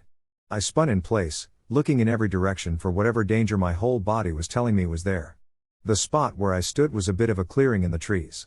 I had 20 or so feet of total visibility in all directions, and further in some. There was nothing. Not a bird or bug. I've never felt such utter terror and desire to go full knees to chest for the hills. I made my way back to the trailhead as fast as I could backpedal, and the second my feet left the trail, it all faded. Hairs back down, stomach settled, and zero sense of unease. It was like stepping out of a room and closing the door. For years, I wondered what kind of presence I had encountered. Many naysayers tried to tell me it was probably a cougar, and it was just my sixth sense picking up on it. I wasn't buying it. Then, in talking with my parents one day, who used to wander that property when they were dating, a few decades ago, I found out they had come across the remnants of an old homestead there. It had deteriorated to the point where there was nothing left but the outline of the foundation and some old medicine bottles. I had a lightbulb moment. It seems that maybe one of the homesteaders was still there, and I was definitely trespassing. I've had short-lived moments of temptation where I thought about going back there and seeing if I could replicate the experience. In all honesty, though, whatever it was there was way too dark for me to ever want to encounter it again. It definitely seems best left alone. 2 years ago now, my best friend, my dog, another good friend of ours, and I were camping out on my best friend's in-laws plus 45 acres in the northern part of southern Illinois. We had this spot picked out and set up for camp and had spent many a night on the hill, as we call it. The little rural town they live in consists mainly of houses in the country and pretty remote, large properties filled with hardwoods. It's an old town with old families and a long history. Anyway, we had a usual weekend out on the hill, shooting guns, and just running around the woods and whatnot. We usually do bring firearms out to the property, just not that many. We get done shooting and sit down by the fire and cook a roast. It was way late by this time, so we just left the Dutch oven on the cooler and hit the sack. About 3 or 4 hours later, I'm woken up by heavy footsteps and grunts and what sounded like the cooler being rolled over and the Dutch oven hitting the ground. This is where the guns do, or don't, come into play. I grab my little flashlight and check on my buddies to see if it was one of them. Both were out cold, and one was snoring. Turn to my dog, a big, protective German Shepherd, and he looks at me with this look on his face like, yeah, duck that drama outside, and tucks his head under a blanket. I grabbed my pistol and kept aiming toward the entrance of the tent, but whatever it was, it filled and grunted really loudly, and I walked very slowly and heavily down the hill on the other end from where it walked up. Now, I'm an outdoorsman, I've been hunting, camping, and spending time alone in the woods my whole life. I've never been scared of much. By the end of the experience, I was hiding inside my sleeping bag with my pistol, like a little witch. Later on that morning, when the sun came up, we got the fire going again for breakfast, and I told the guys what happened. My best buddy looked at me with concern and then said, "Yeah, I forgot to tell you guys about that thing. It has been talked about here for years. My wife saw it one morning not too long ago too. They jokingly call it the monkey man, but it's essentially a Bigfoot-like creature. The things have been an urban legend, supposedly seen by a majority of the little community for as long as they have been established. To be fair, here in Illinois, we are getting light traffic from nature. Migrating black bears for the first time in ages, which is great for us, and most logically, that's what visited the camp. But all those guns, a big dog, and whatever it was had me in a sleeping bag, shitting my britches. We still hear and see weird stuff out there every time we hang out. There is a hiking trail near Chatsworth Park on the northwest side of the valley, next to Los Angeles. It is well known for being adjacent to Corriganville, which is close to Spahn Ranch. It's essentially called the Manson Hills. This is where Charles Manson and his followers used to hang out. If you end up hiking there, it is not that exciting. You may see a few bobcats and red-tailed hawks. This fact is very inconsequential to the story, but still relevant. We used to skip class at Canoga Park High School and hike in the hills. We'd smoke weed and drink without fear of being busted by local law enforcement because it was so far out of LAPD's jurisdiction. My buddy Gail used to talk about seeing strange creatures and figures, but we would always think it was because he was high or messed up when he hiked the hills. There are also several homeowners who have property up there. It was known as a safe place to party. One night, when we were walking up the path near the base of the trail, we saw several hooded figures. These figures were holding lanterns and walking very slowly up the path. Being so comfortable with the trails that we have used so many times, we thought nothing of it. Until we decided to go up over the ridge and follow them. They suddenly disappeared. Anyone who has been up in the hills here knows that there is a considerable amount of wildlife, even though it is next to the city. It became really quiet, and we all had the feeling that we had to turn back. I want to stress that during daylight, this trail would have been no problem. But, at that moment, I had the fight or flight feeling. We felt like there was a general danger to our lives. I have never run so fast down a trail in my life. Once we reached the dark trailhead at the bottom, Gail looked up and pointed at the ridge above us and screamed, "Dude, what the duck?" We all looked up and saw what I can only describe as a really tall man who was pitch black. No noise, no reaction to our presence. We left, and we then decided to go to another spot to hang out late at night, up Stunt Road. I have been to the park since then, but never after dark. It was closed down for a couple years due to lead being found in the hills, but has since been reopened. I live in a suburban city surrounded by windy hills, so naturally, I've hiked them on my own millions of times. Yesterday evening, my friend texted me, asking me to take him and his brother on a hike, so I told them to come over. We were having a good time, and then the sun started going down. I told them about this valley that I had only been to once before, which gave me a heavy "I'm being watched from all around" vibe, so we decided to make the trek to the spot. We had to walk a good 3 miles to this place, and as we began approaching, the sky above the hills started flickering, just like when there is a lightning strike. I asked them if they were seeing this, and sheepishly they said yes. If it was raining or we were very close to houses, this would make sense, but I couldn't think of a sound explanation for it. Little did we know, this was only the beginning of what was to come. We got to the valley, and the wind stopped. In this dead silence, I started to feel like I was inside a dream or that I was watching myself from the outside. This feeling didn't go away until the end of our hike. We finally made it to the place where I had been scared away in the middle of the day, and dear God, it was much worse at night. We all stood there, looking over our shoulders, due to the uncanny feeling of being watched. We were still trying to be aloof and humorous about what was happening, but we all knew the others felt this heaviness around. It was apparent in our body language, that was obvious even in the half moonlight. Then things started to get really weird. We stood around in silence for about a minute, and then the voices started. They sounded like low murmurs, coming from a different direction every time. They had a distinctive stomach growling tone. Each time they appeared, our heads would jerk in the same direction. When we looked at each other, all we saw was fear. Then the visuals started happening. My friend said whoa and pointed, and when I looked, my eyes were greeted by 2 dim floating lights meandering down the side of a nearby hill. They were a soft shade of white or yellow, and they were the kind of light that was much too dim to capture with a camera. I tracked them for about 10 seconds, and they vanished. I became filled with a dread that weighed 100 pounds. Just when I thought things might get back to normal again, we saw 2 more of the same dim lights elegantly float through the crevice between 2 other nearby hills, about 100 feet away. I was ducking scared. My friend's brother looked up at the horizon created by the hills and told us to look. I didn't want to, but I did. What I saw is hard to describe. Dark, nondescript figures, around 9 to 12 feet tall, were popping up and down at the top of the hills in pairs, happening about 20 times that I saw. It appeared that they were peeking over the hill and ducking back down over the course of 2 seconds or so. I had heard of a Native American legend about these beings called the Watchers that almost perfectly fit the description, which made the logical part of my mind stutter as I saw these things appearing and disappearing right before our eyes. The weight of the area started to come down hard on me, and I had to sit down. I felt like I was being circled by demons. We stood there for about an hour, seeing and hearing the same things over and over again, and about 70% of the time we all saw the same things at the same time. We started to see what looked like transparent black robes silently striding across the hillsides and disappearing, going at the pace of a brisk walk. They vanished after about a second each time they appeared. At this point, my heart was racing. The voices were still manifesting from all directions at different times, so I could not even begin to reach peace of mind. I thought I might have a panic attack. I felt like I was going to wake up from a nightmare at any point. Since we all had our fill of this valley, we decided to head back to where we came from. The feeling of being in a dream never left us, and it put us into this weird time warp. By the time we left, it was already nearing midnight. We began trekking through the tall dead weeds, and it felt like I was wading through jello. My legs were not cooperating, like they were being pulled by some strange, dark gravity back into the valley. I could not shake this feeling, and I started to feel trapped. It took us about 10 minutes to get into the valley and 30 minutes to get out. As we got back onto the trail, the heavy feeling of being watched and followed began to carry more and more weight as we carried on. We had stopped talking to each other. We weren't in a giddy let's get spooked mood anymore. In this dead silence, we were trying to escape whatever the hell was inside that valley.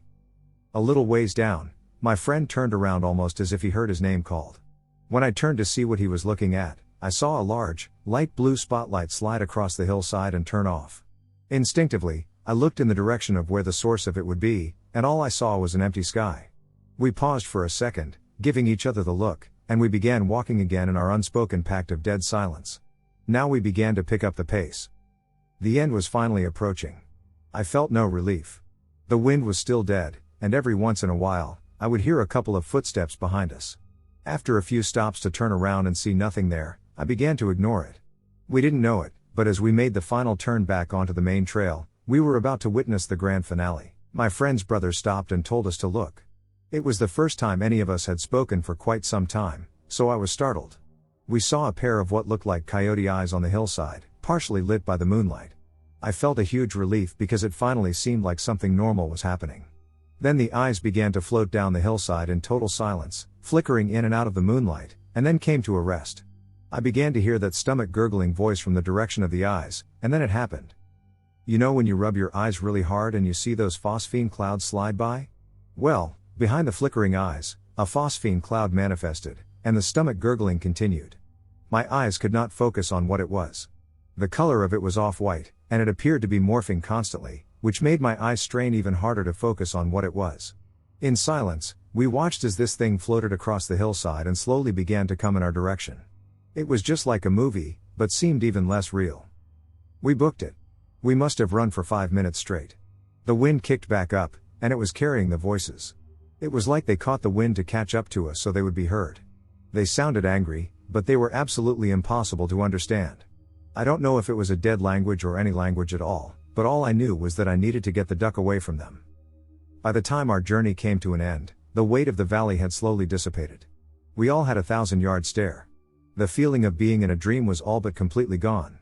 We talked about going back into the valley again, but it was obvious, none of us ever want to go back there again. A strange thing happened to me several months ago, in late December 2019. It started as a very normal day. I went to work in Knoxville for the day and drove home.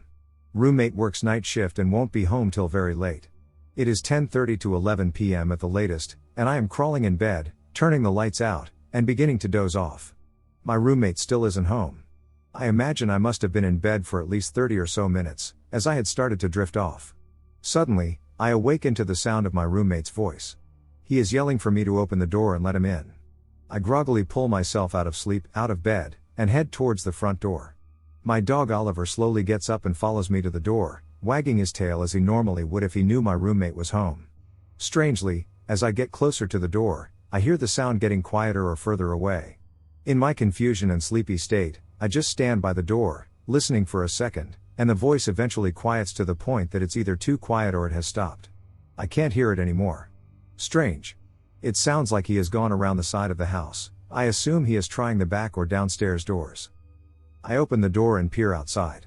There was nothing there, no sounds, and, most notably, no car indicating that my roommate was home. At this point, I feel uneasy and confused. I called my roommate, practically begging him to come clean and admitting he was messing with me. He is still at work, at least 2 hours until he'll be home. I convince myself that there are ghosts in my house or something, and I sort of start a fear spiral. Every little sound makes me jump. For some reason, I only felt calm when I went outside. It was very quiet outside, and it made me feel like I was safer out there for some reason. In hindsight, that logic makes absolutely no sense, but I remember feeling like it was less scary outside for some reason. At one point, I almost wet my pants because Oliver started growling and barking, staring at a door in my kitchen that leads downstairs to a dirt floor basement area. I didn't think about this at the time, but the door that leads into the basement from our backyard is always unlocked. It's a very old house, and we never go down into the basement, not because it is scary but because it is dusty and dark. This is about all that I can really remember. Nothing else happened aside from me scaring myself more and eventually falling asleep with all the lights on. My roommate tells me he found the whole thing weird, but he said he found me asleep with all my clothes on and all my lights on, and nothing happened after he got home. We live in rural East Tennessee, surrounded by hicks and sticks on all sides. If you walk down the road in either direction away from my house, you will quickly be swallowed up by the dense forest that surrounds the area. We are pretty much at the base of the Smoky Mountains in the valley. This happened around August of this year.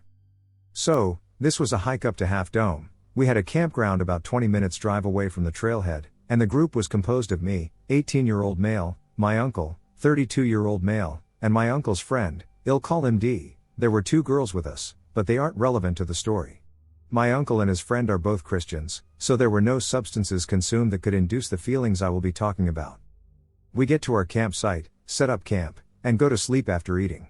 We plan to wake up at 4 and start the hike by 4:30.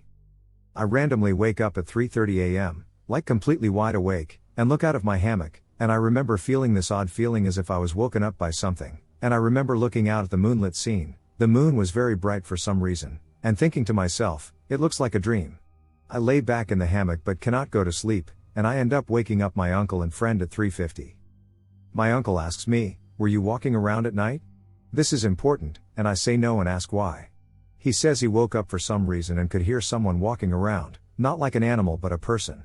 I say, weird, and we brush it off. We get to the trailhead around 4:30, and as everyone is unloading from the car, D says he's going to use the bathroom, which there are a couple of before the trailhead. I walk behind him for some time before falling behind and waiting for my uncle, who forgot something in the car. The short, straight road from the parking lot runs directly into a T intersection with the road to the trailhead, and the bathroom is directly across from the intersection through the field a little.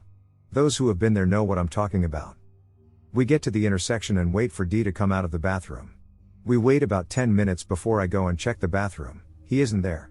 I get back to my uncle and tell him that. He says, "Weird, maybe he went back to the car or something," and we decide to wait a bit more. By 5:10, we begin worrying. My uncle goes to check the car while I wait at the intersection to make sure we don't miss him if he goes down the road away from the trailhead.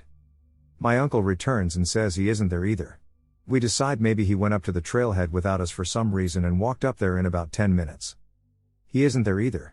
We are kind of baffled now because there are no other logical places he would go. I decide to run back and check the car and bathroom again. I meet him halfway before I get to the intersection. He is sweaty and disheveled, with a weird look in his eyes. I say, "Where have you been?" He says that he went to the bathroom and, when he got back to the intersection, that we weren't there, and that he just assumed we went to the trailhead and started walking, and then met me. I say, "What do you mean? We waited at the intersection for over half an hour and checked at the car, bathroom, and trailhead, and you weren't there." He says, "Well, I don't know, I went to the bathroom." He then asks me where my uncle is. I say at the trailhead, and he asks me again. I tell him again, and I note that it was weird that he asked me twice. As we're crossing the bridge to the trailhead, he sees a light off on the riverbank and exclaims, "Oh, maybe that him," and I just look at him and keep walking. I thought his behavior was very strange, like he wasn't thinking straight.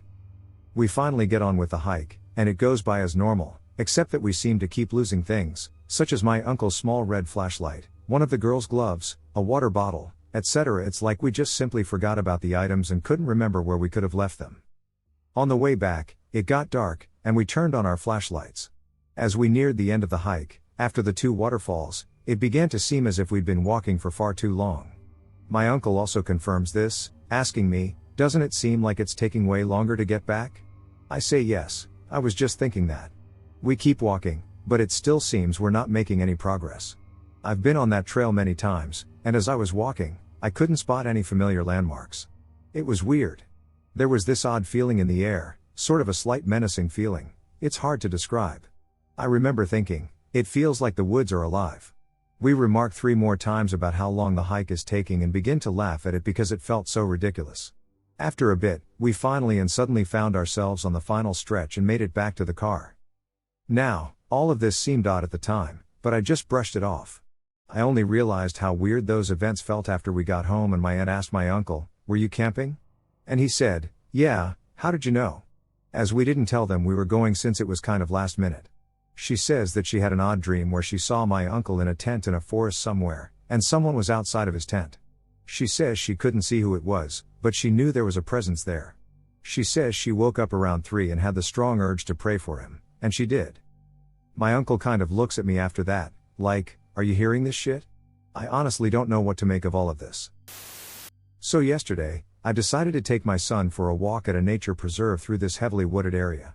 At this place, there are a bunch of trails you can take that all circle around the whole park, and you'll eventually get back to where you started. Everything was pretty normal and uneventful. We walked through the woods, admiring the trees and looking for birds and squirrels. We were about to take the trail back to the entrance when my son stopped on a dime, turned around, and went down a separate trail. I wanted to give him more freedom on this walk, so I let him choose the way we were going. As we entered the trail, a girl walking her child in a stroller noticed what my son did and laughed at him, then smiled at me as we walked by her. All of this was pretty normal, besides the fact that this has already happened before. 2 summers ago, I took my daughter, who was 2 at the time, on a walk to that same nature preserve. When we got to that same trail as today, we walked by the same girl pushing a stroller at the same exact part of the trail, and she did the same exact thing as today. She laughed at my child, then smiled at me. To be more descriptive, she was very pretty, in her mid to late 20s, and had beautiful eyes and dark hair. She was dressed kind of like a hippie, but in a fashionable way. Every single thing about the encounter was the same as it was 2 years ago. The most odd thing about this encounter was that the first time I saw her, I had an overwhelming, sad reaction come over me, knowing that I would never see her again. It's very hard to explain, but it was more of an attraction to her energy than anything else. I am very happy in the relationship I am in and would never think about leaving my girlfriend for someone else. Never in my life have I felt that way towards a stranger, especially without exchanging a single word with each other. I know that sounds insane. It is the same feeling you get when you have a dream of being with someone that you have developed feelings for, and then you wake up and it is all gone. Could this be a giant coincidence, or could this have some kind of meaning? Please let me know what you guys think this could mean.